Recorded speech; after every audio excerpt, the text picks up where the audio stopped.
से हिमालय के विस्तार तक होती है मन की बात प्रधानमंत्री के साथ। तो सुनिए इस महीने 25 मई सुबह 11 बजे मन की बात आकाशवाणी और दूरदर्शन के सभी चैनलों पर और प्रसार भारती के OTT प्लेटफॉर्म वेव्स पर सजीव प्रसारण लाइव स्ट्रीमिंग के माध्यम से। आप भी माननीय प्रधानमंत्री के मन की बात का हिस्सा बन सकते हैं। इसके लिए आप अपने सुझाव post box number 111 Akashvani Delhi पर भेज सकते हैं या फिर नमो ऐप या माई गॉव के ओपन फोरम में पोस्ट कर सकते हैं। तो याद रखें, रविवार 25 मई सुबह 11 बजे मन की बात।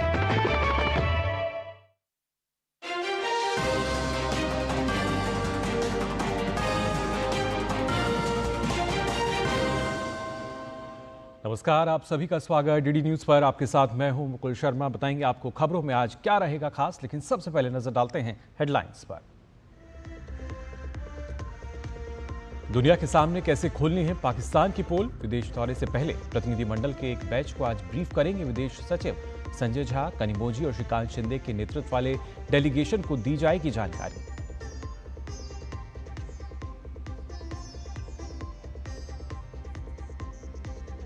नए वक्फ कानून पर आज सीजीआई की बेंच में होगी सुप्रीम सुनवाई। कानून की संवैधानिक वैधता पर होगा विचार। याचिका में अंतरिम राहत की मांग।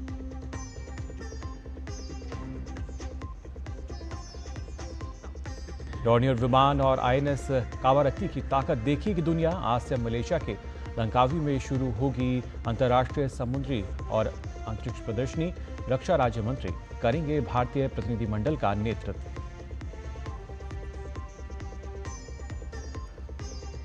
पुतिन से फोन पर बातचीत के बाद ट्रंप ने कहा संघर्ष विराम पर फौरन बातचीत शुरू करेंगे रूस और यूक्रेन। पोम्पियो ने की मेजबानी की पेशकश। और सबसे अधिक 46.6 डिग्री तापमान के साथ यूपी का बांदा सबसे गर्म। हरियाणा, राजस्थान, मध्य प्रदेश में भी गर्मी से हाल बेहाल। वहीं कर्नाटक समेत दक्षिण भारत के कुछ हिस्सों में आज भी बारिश का अलर्ट। और आइए अब खबरें देखते हैं विस्तार से। आपको बता दें, पहलगाम आतंकी हमले और ऑपरेशन सिंदूर के बाद पाकिस्तान की करतूतों का लेखा जोखा दुनिया के सामने रखने के लिए भारत पूरी तरीके से तैयार है। ऑल पार्टी डेलीगेशन के सांसद अनेक मित्र देशों में जाकर पाकिस्तान की सच्चाई उजागर करेंगे। आज संसद भवन में विदेश सचिव विक्रम मिस्री पहले चरण में सांसदों, नेताओं और राजनयिकों के 3 प्रतिनिधिमंडलों को ब्रीफिंग देंगे। जेडीयू के संजय कुमार झा, शिवसेना सांसद श्रीकांत शिंदे और डीएमके सांसद कनिमोझी की अगुवाई वाले दल को आज ब्रीफिंग दी जाएगी। दरअसल ऑल पार्टी डेलीगेशन 7 हिस्सों में बटा हुआ है, जिनमें से आज 3 दलों को ब्रीफिंग दी जाएगी। भारत का सर्वदलीय प्रतिनिधिमंडल दुनिया भर में आतंकवाद के खिलाफ भारत की आवाज़ को बुलंद करेगा। इससे पहले विदेश सचिव विक्रम मिस्री ने सोमवार को विदेश मामलों के संसदीय समिति के सामने तमाम मुद्दों पर स्थिति को स्पष्ट किया। ये बैठक करीब 3 घंटे चली। सेना प्रमुख जनरल उपेंद्र द्विवेदी ने ऑपरेशन सिंदूर के दौरान सैनिकों की अनुकरणीय भूमिका के लिए बधाई देने और भारतीय वायुसेना तथा सीमा सुरक्षा बल के साथ समन्वय में की गई संयुक्त कार्रवाइयों की समीक्षा करने के लिए रेगिस्तानी क्षेत्र में कोणार्क कोर के अग्रिम क्षेत्रों में लोंगेवाला का दौरा किया। कोणार्क कोर के सैनिकों के साथ बातचीत करते हुए सेना प्रमुख ने अंतर्राष्ट्रीय सीमा की रक्षा में उनकी वीरता, अटूट प्रतिबद्धता और दृढ़ संकल्प की सराहना की। DG army air defence lieutenant general Sumer Ivan D'Cunha ने ऑपरेशन सिंदूर के बाद भारत पर ड्रोन हमले की पाकिस्तान की नापाक योजना का खुलासा किया। भारत द्वारा सिर्फ पाकिस्तान के आतंकवादी ठिकानों के निशाना बनाए जाने पर उन्होंने कहा कि पाकिस्तान ने पूरी पश्चिमी सीमा पर करीब 800 से लेकर 1000 तक ड्रोन भेजे, लेकिन सीमा पर मुस्तैद और चौकस भारतीय सेना पाकिस्तान के मंसूबों को उसने नाकाम कर दिया और सभी ड्रोन के परखच्चे उड़ा दिए।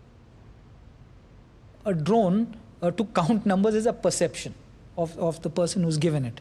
So maybe I would say anything between maybe 800 to 1000 across the whole western border. Yes. In 4 days. In 4 days, yeah. Roughly. And majority of them got destroyed. Yeah, a large number. And one thing for sure is all the UCAV drones, which actually carried a payload, although their intent was to harm civil population and they were directed towards population, we ensured that they did not cause any damage. And I think the proof of the pudding is actually in what we actually saw, that there were no civilian casualties. साथ ही Sumer Ivan Tikona ने बताया कि पाकिस्तान ने स्वर्ण मंदिर पर drone हमले करने की कोशिश की थी। We visualized that he would target our civil population and our religious places of fame. And hence it is very nice, while only Karthik Seshadri has only covered one part of the story, it was very nice that the head Granthi of the Golden Temple allowed us to deploy our guns. And it is possibly for the first time in maybe many, many years where they switched off the Golden Temple lights for the first time, so that we could see the drone coming. I think that's what, the Golden Temple hierarchy realized there was possibly a threat when it was explained to them. They allowed us to deploy guns to secure to protect a national monument of international fame, which is visited by so many hundreds and thousands of people every day. And hence these guns were deployed and the Golden Temple lights were switched off, so that we could clearly visualize the drones as they were coming in. And that gave us a greater clarity in the sky, because as and when you saw the light, you knew what to engage. Pakistan में आतंकवादियों के खिलाफ operation सिंदूर के बाद आम जनता का भरोसा भारतीय सेना और सरकार पर और भी मजबूत हुआ है। ऑपरेशन सिंदूर के तहत पाकिस्तान और आतंकियों के खिलाफ की गई कार्रवाई के लिए न केवल प्रधानमंत्री नरेंद्र मोदी एक बार फिर सशक्त नेता के तौर पर उभरे हैं, बल्कि उन्होंने राहुल गांधी, अरविंद केजरीवाल और ममता बनर्जी जैसे नेताओं को लिस्ट में काफ़ी पीछे छोड़ दिया है। इस बात की पुष्टि IANS मैट्राइज के हालिया सर्वे में की गई है। 9 मई से 15 मई 2025 तक के बीच किए गए IANS मैट्राइज के सर्वे में लोगों से सवाल किया गया था कि ऑपरेशन सिंदूर के तहत की गई कार्रवाई में देश का कौन सा नेता पाकिस्तान को सबक सिखाने में सबसे सक्षम है। इस पर प्रधानमंत्री नरेंद्र मोदी को सबसे ज़्यादा समर्थन मिला। 70% लोगों का मानना है कि नरेंद्र मोदी पाकिस्तान को सबक सिखाने में सबसे ज़्यादा सक्षम है। इसके बाद राहुल गांधी का नंबर आता है, जिन्हें सिर्फ 5% लोगों का साथ मिला। इसके बाद असदुद्दीन ओवैसी का नंबर, जिन्हें 4% लोगों ने समर्थन दिया, जबकि सपा अध्यक्ष अखिलेश यादव को 3%, तो वहीं आम आदमी पार्टी के राष्ट्रीय संयोजक अरविंद केजरीवाल को महज 2% और अन्य को 1% और पता नहीं या कह नहीं सकते के साथ 8% लोग रहे। वहीं इस सर्वे के अनुसार 69% लोगों का मानना है कि इस ऑपरेशन ने PM मोदी की वैश्विक छवि को और मजबूत किया है, जबकि 26% का कहना है कि उनकी छवि में कोई बदलाव नहीं आया और 5% इस बारे में अनिश्चित हैं। ऑपरेशन सिंदूर के बाद PM मोदी की लोकप्रियता पर असर के बारे में 74% लोगों ने कहा है कि उनकी लोकप्रियता बढ़ी है। IANS मैट्राइज सर्वे में 92% लोगों ने माना है कि ऑपरेशन सिंदूर के बाद वर्तमान मोदी सरकार आतंकवाद के खिलाफ कार्रवाई करने में सक्षम है। अमृतसर में अटारी वाघा संयुक्त चेक पोस्ट, फिरोजपुर में सैनीवाली और फजिल्का में शादी के प्रसिद्ध बीटिंग रिट्रीट समारोह फिर से शुरू होगा, लेकिन समारोह का स्तर कम कर दिया गया है और इसे जनता के लिए आज से खोल दिया जाएगा। सीमा सुरक्षा बल के सूत्रों ने बताया है कि भारत और पाकिस्तान के बीच सीमा पर द्वार बंद रहेंगे तथा सूर्यास्त के समय झंडे उतारने के बाद भारतीय गार्ड कमांडर और पाकिस्तान रेंजर्स के बीच हाथ मिलाने का औपचारिक कार्यक्रम नहीं होगा। पहलगाम में 22 अप्रैल को निर्दोष पर्यटकों पर हमले के कारण भारत और पाकिस्तान के बीच तनाव बढ़ने से बीटिंग रिट्रीट समारोह का स्तर कम करने का फैसला 24 अप्रैल को लिया गया था।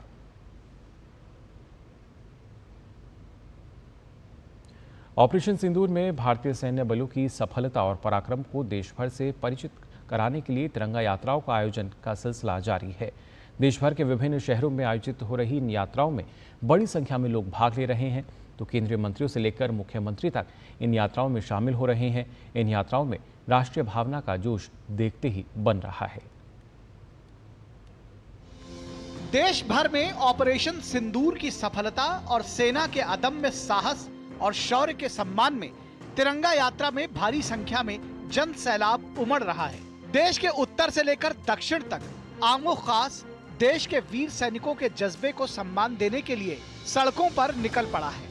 राजस्थान के अजमेर में भारतीय सैनिकों के शौर्य एवं पराक्रम के सम्मान में तिरंगा वाहन रैली निकाली गई। ये तिरंगा वाहन रैली ब्यावर रोड स्थित सम्राट पृथ्वीराज चौहान राजकीय महाविद्यालय से रवाना होकर केसरगंज, नया बाजार, दरगाह बाजार सहित विभिन्न मार्गों से होते हुए विजय स्मारक पर पहुंची। ऑपरेशन सिंदूर जो आतंकवादियों के खिलाफ अभियान चलाया था, उसके तहत पूरे देश भर में तिरंगा यात्रा निकाली जा रही है। आज उसी के तहत इस ऐतिहासिक अजमेर शहर में आज विशाल तिरंगा यात्रा निकाली जा रही है। उसमें सभी जाति धर्म सभी हैं। महाराष्ट्र के धुले में ऑपरेशन सिंदूर की सफलता पर तिरंगा रैली निकाली गई। सफल केंद्रीय नेतृत्व और भारतीय सेना की इस गौरवशाली उपलब्धि के सम्मान में शहर के ओल्ड आगरा रोड स्थित केंद्रीय महाराज अग्रसेन चौक से महात्मा गांधी प्रतिमा तक 1111 फीट ऊंचा तिरंगा झंडा लेकर यात्रा निकाली गई। जोधपुर में रविवार को तिरंगा यात्रा निकाली गई। संस्कृति एवं पर्यटन मंत्री गजेंद्र सिंह शेखावत और भाजपा प्रदेश अध्यक्ष मदन राठौड़ ने तिरंगा यात्रा का नेतृत्व किया। हाथों में तिरंगा थामे लोग भारत माता की जय के नारे लगाते हुए नजर आए। झुंझुनू के मंडावा विधानसभा क्षेत्र में भी सेना के शौर्य को सलाम करने के लिए तिरंगा यात्रा का आयोजन किया गया। मंडावा विधायक रीटा चौधरी के नेतृत्व में तिरंगा यात्रा निकाली गई, जो सीनियर समोड से शुरू होकर झुंझुनू के शहीद स्मारक तक पहुंची। जब सर्व समाज के आह्वान पर लोग अपने सारे भेद विभेद भुला करके सभी तरह की राजनीतिक दूरियों को पार करके अपने सैनिकों का सम्मान करने के लिए एकत्रित हुए हैं। अलीगढ़ में भारतीय सेना के अदम्य साहस व शौर्य को समर्पित शौर्य तिरंगा यात्रा निकाली गई। यात्रा में सांसद, विधायकगण व अन्य गणमान्य लोगों के अलावा सामाजिक, व्यापारी समुदाय, छात्र व अन्य संगठन शामिल हुए। राष्ट्र प्रथम को ध्यान में रखते हुए ऑपरेशन सिंदूर में सैनिकों व सेना की वीरता को नमन किया गया। समाज के विभिन्न वर्गों के लोग निकल करके सड़कों पे आए, हजारों की संख्या में सड़कों पे निकल के आए। वो एक ही बात कर, हम सेना के साथ हैं, सेना के पराक्रम, सेना के शौर्य पे वो अभिनंदन और वंदन कर। एमपी के मैहर में विशाल तिरंगा यात्रा का आयोजन किया गया, जिसमें सर्व समाज के लोगों ने उत्साह पूर्वक भाग लिया। भारत माता की झांकी और हाथों में राष्ट्रीय ध्वज थामे नागरिकों ने भारत माता की जय के नारों के साथ भारतीय सेना के शौर्य को नमन किया। भारतीय सेना के अद्भुत साहस और पराक्रम का अद्वितीय परिचय देने वाले ऑपरेशन सिंदूर की अविस्मरणीय सफलता और मां भारती के वीर जवानों के सम्मान में देश भर में जोश है और यात्राओं में ये दिख भी रहा है। Bureau report, DD news. तो तिरंगा यात्रा के जरिए देश सेना के शौर्य को नमन कर रहा है। खबरों में आगे बढ़ते हैं। आपको बता दें, विदेश मंत्री एस जयशंकर ने पहलगाम आतंकवादी हमले की निंदा के लिए नीदरलैंड के विदेश मंत्री कैस्पर वेलकेम की सराहना की है। एस जयशंकर ने सोशल मीडिया साइट एक्स पर पोस्ट किया कि हेग में मेरी मेज़बानी करने के लिए नीदरलैंड के विदेश मंत्री कैस्पर वेलकेम को धन्यवाद। पहलगाम हमले की नीदरलैंड द्वारा की गई कड़ी निंदा की सराहना करता हूँ। आतंकवाद के विरुद्ध शून्य सहनशीलता के लिए समर्थन की भी प्रशंसा करता हूं। यूरोपीय संघ के साथ हमारी द्विपक्षीय साझेदारी और संबंधों को मजबूत बनाने पर व्यापक चर्चा हुई। बहुध्रुवीयता के युग में वैश्विक स्थिति पर विचारों का आदान प्रदान किया।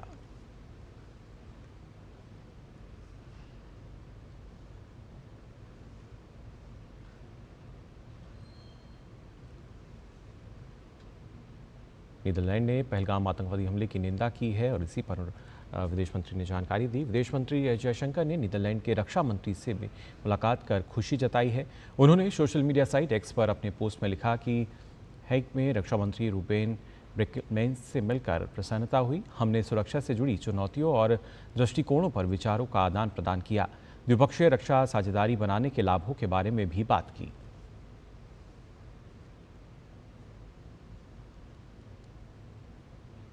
आपको बता दें, विदेश मंत्री डॉक्टर एस जयशंकर नीदरलैंड दौरे पर हैं। जयशंकर ने हेग शहर में भारतीय समुदाय से भी मुलाकात की। भारतीय दूतावास में मुलाकात के दौरान विदेश मंत्री डॉक्टर एस जयशंकर ने भारत और नीदरलैंड के बीच मजबूत संबंध बनाने में भारतीय समुदाय के योगदान की सराहना की। नीदरलैंड के बाद वे डेनमार्क और जर्मनी की यात्रा पर रहेंगे।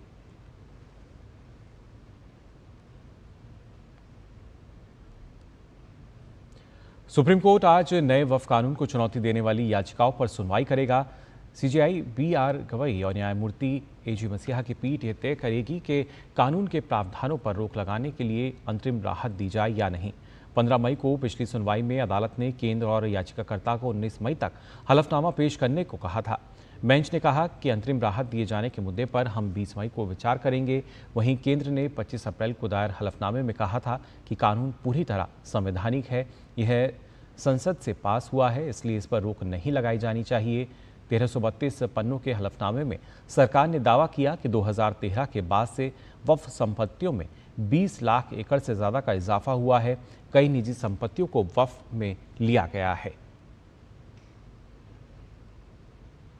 17वीं लंकावी अंतर्राष्ट्रीय समुद्री और अंतरिक्ष प्रदर्शनी LIMA 2025 आज से मलेशिया के लंकावी में शुरू होगी। रक्षा राज्य मंत्री संजय सेठ इस प्रदर्शनी में भारतीय प्रतिनिधिमंडल का नेतृत्व करेंगे। वे इस प्रदर्शनी में भारतीय मंडप का भी उद्घाटन करेंगे। इसमें Mazagon dock ship builders limited, Bharat dynamics limited, BEML, Hindustan aeronautics limited और ग्लाइडर्स इंडिया लिमिटेड सहित कई रक्षा सार्वजनिक क्षेत्र के उपक्रम TPSU तथा अन्य निजी रक्षा कंपनियां भाग लेंगी। डोनियर विमान और भारतीय नौसेना जहाज INS कावारती इस प्रदर्शनी में शामिल होगी। रक्षा राज्य मंत्री सम्मेलन से अलग मलेशिया के रक्षा मंत्री दातो सेरी मोहम्मद खालिद बिन नॉर्डिन से भी मुलाकात करेंगे।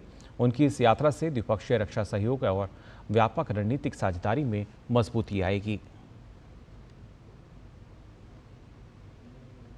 राष्ट्रवादी कांग्रेस पार्टी के वरिष्ठ नेता छगन भुजबल को आज महाराष्ट्र मंत्रिमंडल में शामिल किया जाएगा।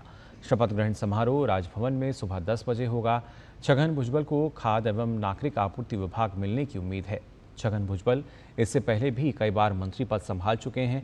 पूर्व मुख्यमंत्री एकनाथ शिंदे के नेतृत्व वाली सरकार में उनके पास खाद्य एवं नागरिक आपूर्ति विभाग का मंत्रालय था। इस शपथ ग्रहण के बाद राज्य मंत्रिमंडल में कुछ नई जिम्मेदारियों का बंटवारा होने की संभावना भी जताई जा रही है।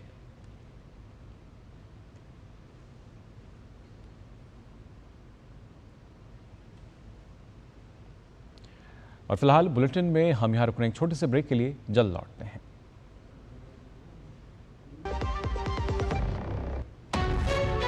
विभाग अनेक, कंप्लेंट बॉक्स 1। किसी भी सरकारी दफ्तर, विभाग या बैंक से जुड़ी शिकायत के लिए pgportal.gov.in पर जाएं, रजिस्टर करें, संबंधित विभाग चुनें, शिकायत दर्ज करें और ट्रैकिंग ID नोट करें। SMS या ईमेल पर एक्नॉलेजमेंट पाएं और शिकायत का जवाब सीधे मंत्रालय से प्राप्त करें। अब तक 1 करोड़ 12 लाख से अधिक भारतीयों ने भरोसा जताया। CP ग्राम्स, आपकी हर शिकायत का हल। अभी शिकायत दर्ज करें pgportal.gov.in। बच्चों को सर्टिफिकेट मिले तो कितना अच्छा लगता है ना। और अगर आपके आटे को भी मिले तो गेहूं की क्वालिटी, आटे की शुद्धता, रोटी की सॉफ्टनेस के लिए सर्टिफिकेट अगर होता तो है ना। आशीर्वाद आटा का क्वालिटी सर्टिफिकेट, पैक स्कैन करो, खुद चेक करो। आशीर्वाद आटा, क्वालिटी का वादा, लिख के ले लो। ब्रेक के बाद आप सभी का एक बार फिर स्वागत DD न्यूज़ पर। आइए खबरों में आगे बढ़ते हैं। आपको बता दें, शिक्षा मंत्री धर्मेंद्र प्रधान ने देश के शिक्षाविदों से आग्रह किया है कि वो इसी शैक्षणिक सत्र से आर्टिफिशियल इंटेलिजेंस को औपचारिक शिक्षा के तौर पर स्कूली पाठ्यक्रम में शामिल करने की दिशा में प्रयास करें। कल नई दिल्ली में एक कार्यक्रम को संबोधित करते हुए उन्होंने कहा कि हमें बच्चों की उम्र के अनुसार AI आधारित पाठ्य पुस्तकें तैयार करनी होंगी। AI को आने वाले इसी सत्र में मॉड्यूल की फॉर्म पे नई किताब बना रहे हैं NCERT, चैप्टर की फॉर्म पे, फॉर्मल एजुकेशन में, इंफॉर्मेटिव एजुकेटिव फॉर्म पे मैं इसी साल भारत की स्कूली बच्चों को AI शिक्षा के साथ जोड़ने की आपको आह्वान करता हूं। उसके उपाय निकालिए। हम दुनिया की स्पर्धा में भारत के बच्चों को पीछे नहीं रख सकते हैं। इसी शिक्षा वर्ष में age appropriate AI embedment of education text book करना ही पड़ेगा। इलाहाबाद उच्च न्यायालय द्वारा संभल में शाही जामा मस्जिद के सर्वेक्षण के लिए निचली अदालत द्वारा जारी आदेश को बरकरार रखने और मुस्लिम पक्ष की याचिका खारिज किए जाने के बाद संभल पुलिस शहर में जगह जगह पेट्रोलिंग कर रही है। पुलिस पेट्रोलिंग पर संभल SP कृष्ण कुमार बिश्नोई ने कहा कि न्यायालय के फैसले को ध्यान में रखते हुए संभल पुलिस द्वारा पैदल गश्त की जा रही है। साइबर स्पेस पर भी नजर रखी जा रही है। और बात मौसम की, दरअसल राजधानी दिल्ली समेत उत्तर पश्चिम के कई राज्यों में तापमान सामान्य से अधिक होने से भीषण गर्मी पड़ रही है।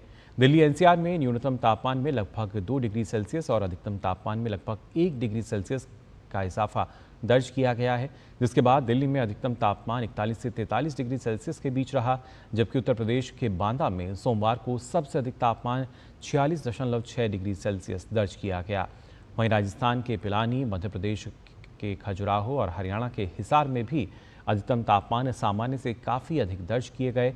राजस्थान में पिलानी में 46.4 डिग्री सेल्सियस के साथ दूसरे सबसे अधिक तापमान वाला शहर रहा, जबकि मध्य प्रदेश के खजुराहो में 46 डिग्री सेल्सियस, वहीं हरियाणा के हिसार में तापमान 45.4 डिग्री सेल्सियस दर्ज किया गया। सूरज के बढ़ते तापमान का सीधा असर आम जनजीवन पर भी पड़ रहा है। दोपहर के समय घर से निकलने में लोगों को काफ़ी परेशानी का सामना करना पड़ रहा है। वहीं कर्नाटक की राजधानी बेंगलुरु शहर में साल की अब तक सबसे अधिक बारिश के बाद कई इलाकों में जलभराव के कारण जनजीवन ठप सा हो गया है। बारिश से सबसे ज़्यादा प्रभावित इलाकों में साई लेआउट प्रमुख है। इस बीच मौसम विभाग ने अगले 2 दिनों तक कर्नाटक के कई हिस्सों में भारी बारिश की संभावना जताते हुए ऑरेंज अलर्ट जारी किया है। इसके अलावा मौसम विभाग ने तमिलनाडु, कोंकण, गोवा, महाराष्ट्र के आसपास के इलाकों में भी अगले 3 दिनों के दौरान भारी बारिश की चेतावनी जारी की है। वहीं आज शाम दिल्ली में गरज और धूल भरी आंधी के साथ हल्की बारिश भी हो सकती है।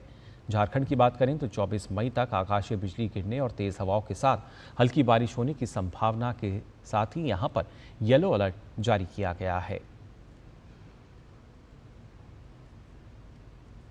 वहीं उत्तराखंड के चमोली में भारी बारिश के चलते बद्रीनाथ हाईवे पर पीपलकोटी में मंगरी घाट गदेरा ने विकराल रूप ले लिया है, जिसके कारण कई गाड़ियां मलबे की चपेट में आ गईं। वहीं जनपद में कल देर शाम से हो रही भारी बारिश के चलते बद्रीनाथ हाईवे के अवरुद्ध होने के कारण तीर्थयात्रियों को चमोली, नंदप्रयाग, कर्णप्रयाग आदि सुरक्षित स्थानों पर रोका गया है।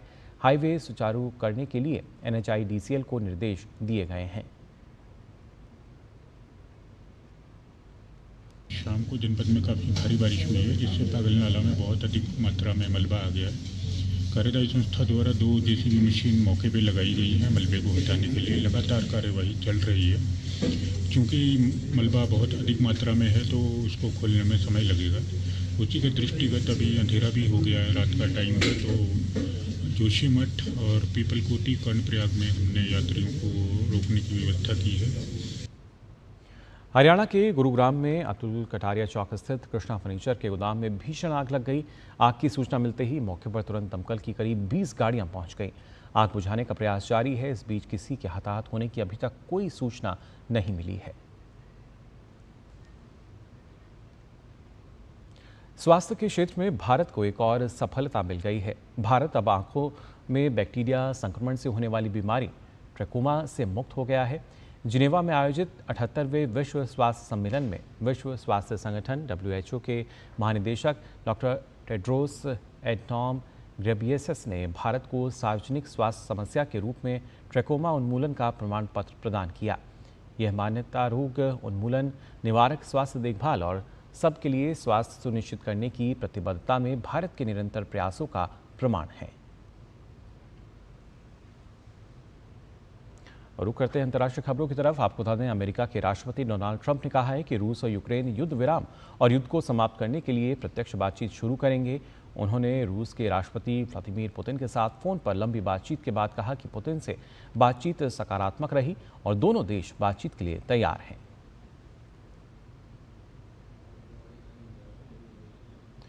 वहीं अमेरिका के पूर्व राष्ट्रपति जो बाइडेन ने प्रोस्टेट कैंसर से पीड़ित होने और कैंसर की हड्डियों तक फैल जाने के बाद दुनिया भर से मिले समर्थन के लिए आभार जताया। बाइडेन ने सोमवार सुबह सोशल मीडिया पर लिखा कि कैंसर हम सभी को प्रभावित करता है। हमें प्यार और समर्थन देने के लिए सभी का धन्यवाद। राष्ट्रपति डोनाल्ड ट्रंप ने मीडिया से बात करते हुए कहा कि उन्हें आश्चर्य हुआ कि पूर्व राष्ट्रपति जो बाइडेन के प्रोस्टेट कैंसर के निदान के बारे में जनता को पहले से सूचित नहीं किया गया था।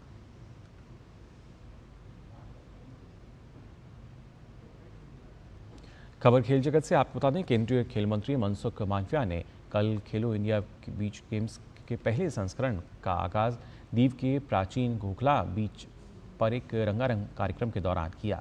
6 दिनों तक चलने वाले खेलो इंडिया बीच गेम्स में इस बार देश भर से 1000 से ज़्यादा खिलाड़ी 6 पदक स्पर्धाओं में हिस्सा लेंगे।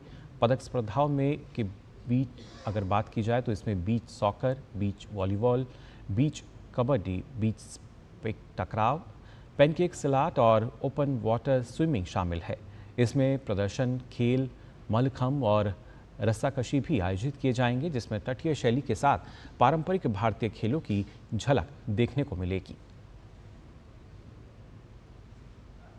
आईपीएल में प्लेऑफ की दौड़ से पहले ही बाहर हो चुकी चेन्नई सुपर किंग्स और राजस्थान रॉयल्स की टीम के बीच आज मुकाबला होगा।